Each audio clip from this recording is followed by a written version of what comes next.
Go. Hi, how are you? Good, thank you. Good. Well, I want to ask you, first of all, what's your name? Joe. Joe. Okay, great.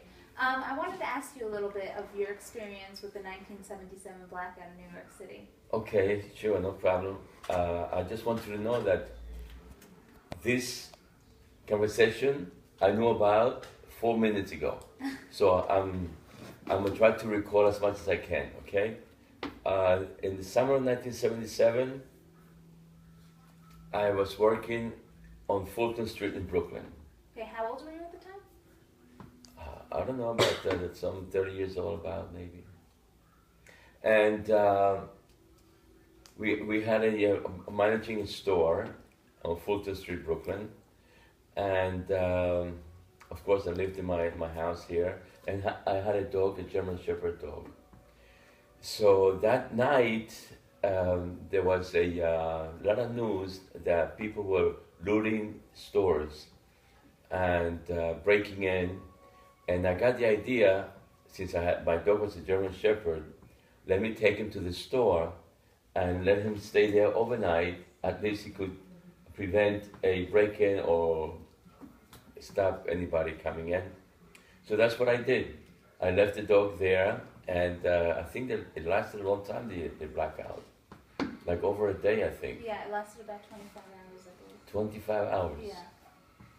It was a very scary thing.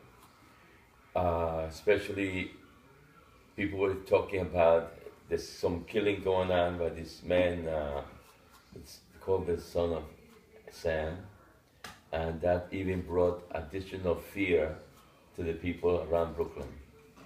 Being dark and dangerous. D&D. Dark and dangerous. So let's see what else. So you weren't able to buy gasoline because the pump in the gas station are electric.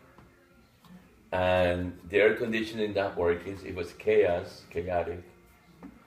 And we couldn't have figured out how the government or Con Edison, the electric company, and not be able to avoid such a thing. Right. You know, we take electricity for granted. We come home, flip the switch, and bang, we got light. But not this time. And people were getting anxious.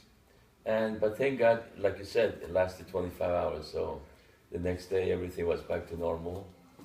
And it was the inconvenience, the uncomfort, and insecurity that created all this anxiety. Well, what do you think your initial reaction was to the blackout? Really? Initially, it can be it's a very unusual experience. Was that like the first blackout kind of? Yeah. That you can recall? Yes, because something that is not normal, then you really get shocked.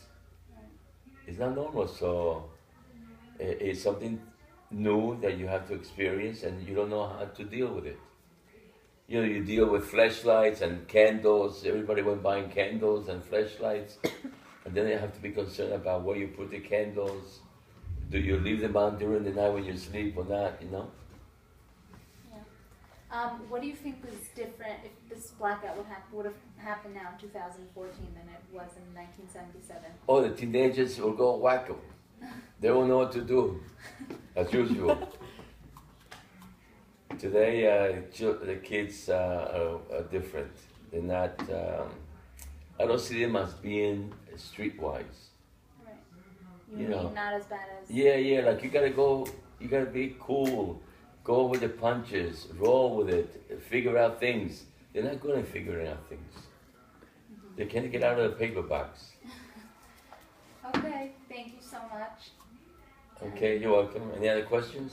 No, anything else you would want to Right, say? Abba the God.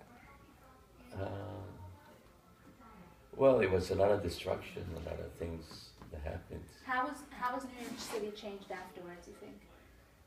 Well, New York City is such a big snowball that nothing could stop it. It continues to grow and to move. Do you think people were in shock that it was New York City and not like, it wasn't a small city, it's one of the biggest cities in the world? Do you think Yeah. That's why it's very strange and surprising that the authority did not foresee this coming. or they were not prepared, or whatever. I know other things that destroy demonstrations and fires. It's even worse.